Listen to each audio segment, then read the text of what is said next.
All right, Jason Rona back here in the JConcepts garage for another vlog episode with Fred Reap. And Fred, we got an entire vlog episode here dedicated to the drag racing speedrun community based off of an event that you went out to in Texas. And tell us about your trip heading from here out there to Texas. Yeah, for the RCDRL Radio Control Drag Racing League.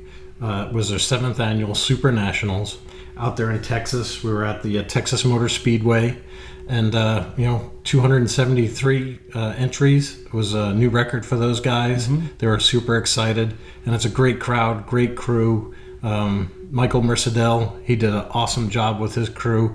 They all worked together, and it was a long trip to get out there and a long trip to get back, but it was exciting for the time that I was able to spend out there with those guys.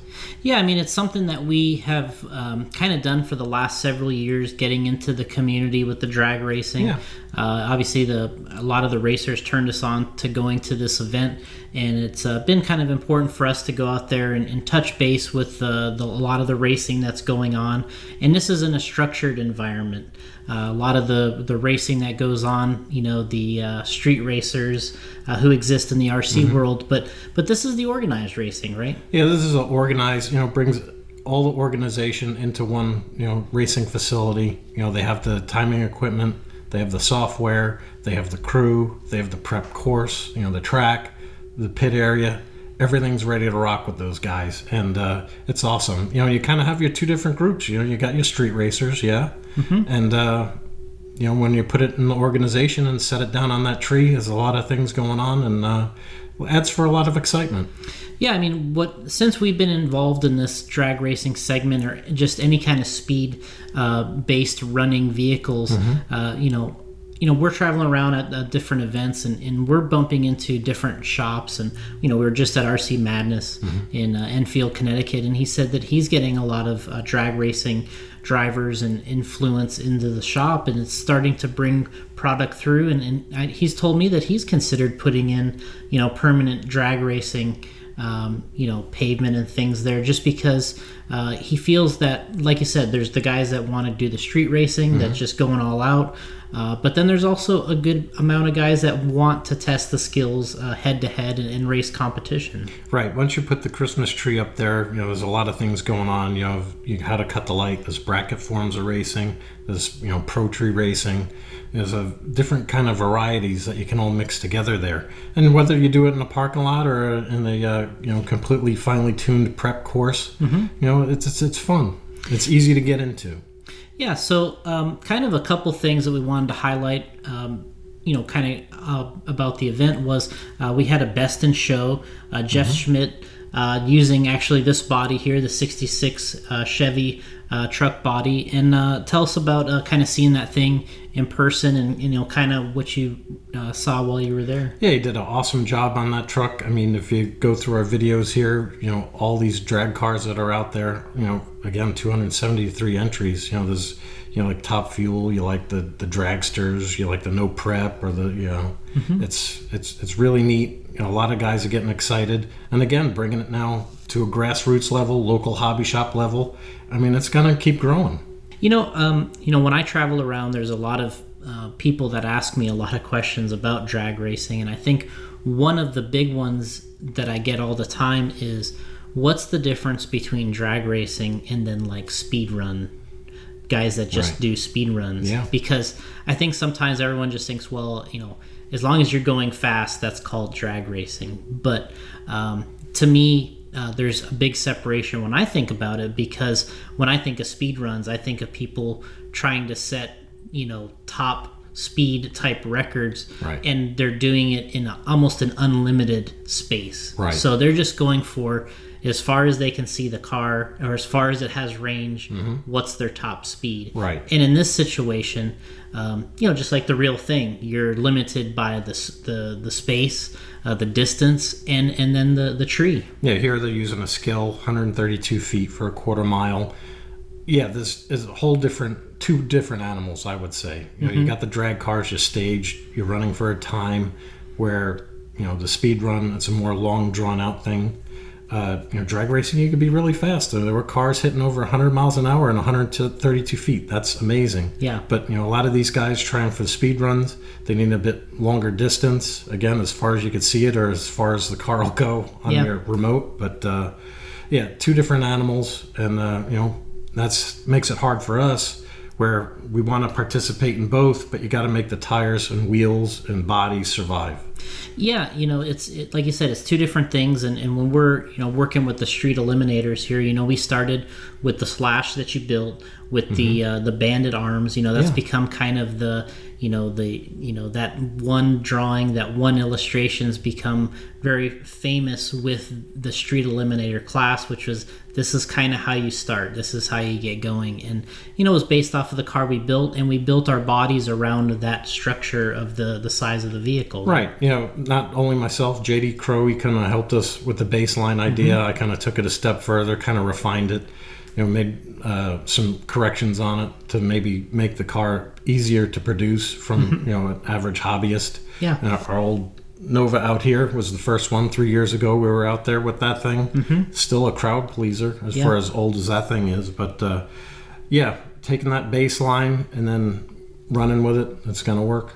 Yeah, one of the things I've noticed here recently is we're getting a lot of interest in the truck here, the 66 Chevy truck. People are not only using it as a best in show type thing, but I'm noticing a lot of guys that are building these for racing.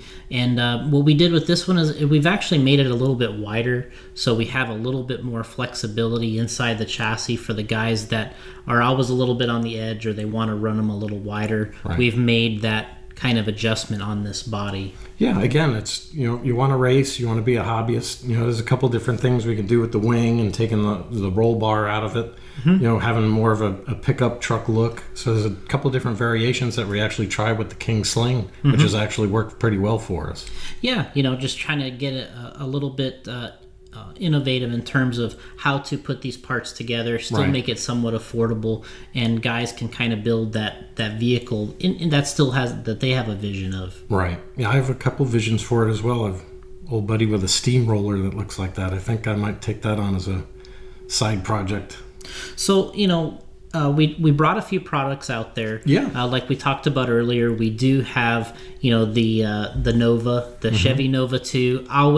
No matter where we put that, whether we were up in, Illinois, we've been all over the place.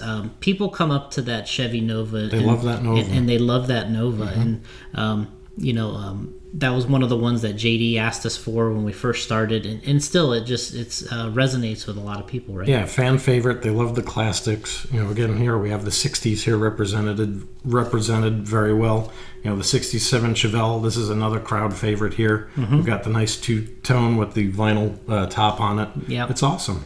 And and then we stuck in there last year we went out with the Mustang, and that was a really popular hit out there. Guys that really can relate to those mid 80s, early 90s Mustang. Yeah, people that have owned those cars in the past or still own them now of today. It's something they can build and make like their own car. Makes it fun. Yeah, and then we brought a few new items out there to show. And what we did is, kind of set up the pits out there, and like we normally do for an event, or set up the booth, we say, or the tent, the display, booth, yeah. And we got all these different products out there. Not only did we show the different bodies and how they were outfitted, but we had some new wheels that we were showing here. We got the new Tactic wheels that we're calling it, and this has kind of been a long-term project for us, because something that we've been working on for a while, and then we're incorporating in so we can have, we get asked for, I need to have chrome wheels, right? So gotta have chrome. So the idea with these wheels all along is to have them available in the black colors and chrome. Yeah, people are going to be excited over that. And because we've shown some different ones that we've done custom that have chrome wheels, and these Tactic wheels, that's kind of really the focus of the design of these. Is we want them to be available in the chrome look and the black color, and I think that's something that will really kind of dress up some of these builds. Yeah, it's nice. You got your purists and the racers. They like the black wheels. No fluff on there. But when you do a classic here like the '67 Chevelle, there's just something about the chrome that makes it pop. Yeah, and that's why we wanted to have another option. We've done so well with the StarTech wheels. One of the first ones out there that was so specific to these vehicles, and they've done well. But we wanted to add another option to it, and just something that looks similar to some real wheels that are out there. But we've made some adjustments of our own that I think we're going to make them a little bit better, even for RC. Yeah, it makes it a little more of our own personal design. A little more pride into that, and then actually make it perform. I mean, there's always a way of trying to make it look like the real thing, but does it actually work for an RC? That's to be determined. So, the other thing we brought out there is we had some of our prototype belted rear Hotties tires, and I can't even express how many times people ask us for belted tires. Yes. And it's just an amazing request because everyone that does these cars, they see the tires expand and they think that that's taking away from their speed and drivability and everything. And we're trying to make that happen. And we got some of our tires here that are going to be belted, and we're trying to get these in the pipelines to be released this year. Yeah, everybody that came up and was looking at these, I kind of sit back quiet and let people browse, and they pick it up and they look at, new wheels, and then they kind of start feeling on the tires and say, hey, something's a little different here. Mm-hmm. So that's when we pop on them that, we have the belts in there now. Yeah, and I think it really depends on what you're doing. What we've noticed with these tires, through our testing is, with RC cars and in the real car world and the real drag racing is, they get used to these things actually expanding when they do run. So right. So there is some, the real cars do expand. The sidewalls flex. Yeah, and they crinkle, they flex, they expand, they change gear ratios. There's a lot going on there that, flexing can help. Mm-hmm. But belted in some cases can help in different aspects. Yeah, so that's what we're trying to do, is have that other option there for guys that want to build these vehicles in a different way where the belt could become an advantage for them. Right, and they are excited about it. Yeah. So, we're keeping with the same front tires. Obviously, that's not under power. Mm-hmm. That's just a standard. You can get the couple different compounds. But what we'll do with the rears is, obviously there'll be two different versions, the original and then the belted one, and then also, the different compound. Right. Still with the insert inside. Yeah, that's right. We use a short course style insert, closed cell, and still provides a good cushion and really a good durable basis for a lot of these vehicles, and really kind of gives you that straight line traction. Right. So moving on, I think one of the things that I see out there is people asking, they always have their favorite. Are you going to make one of these? Are you going to make one of those? So, I think one of the things, what we'd like to ask is, if you have a favorite, you have a body that you'd like to see, put it in the comments section. Yeah, put right? it in there. Put it in the comments, and you never know. We're checking everything out there, and obviously we will add them up, tally them up, see what the latest hot ones are. We already have our favorites that we're making that are right. in the queue for us, but I think that's something that's critical is asking the customer and really the enthusiast for these cars, hey, what's that one that you're looking for? And there's some that kind of gravitate towards that same model, and that's what we're looking for, are the ones that we can kind of get a popular vote going. Yeah, popular vote helps. Yeah, and I think that's what we're looking for there, and just to kind of round out the drag racing segment. And anything else that you wanted to add to the different types of things that you saw out there? Yeah, just cruising through the pits, a lot more family-based. You see the little kids and the parents out there, and, you have just grown adults running their teams out there, and just cruising through the pits, seeing everybody wrenching, and, they're having a great time, and it was really cool. People helping each other out, and a real nice family-type atmosphere out there for a serious type event that it is.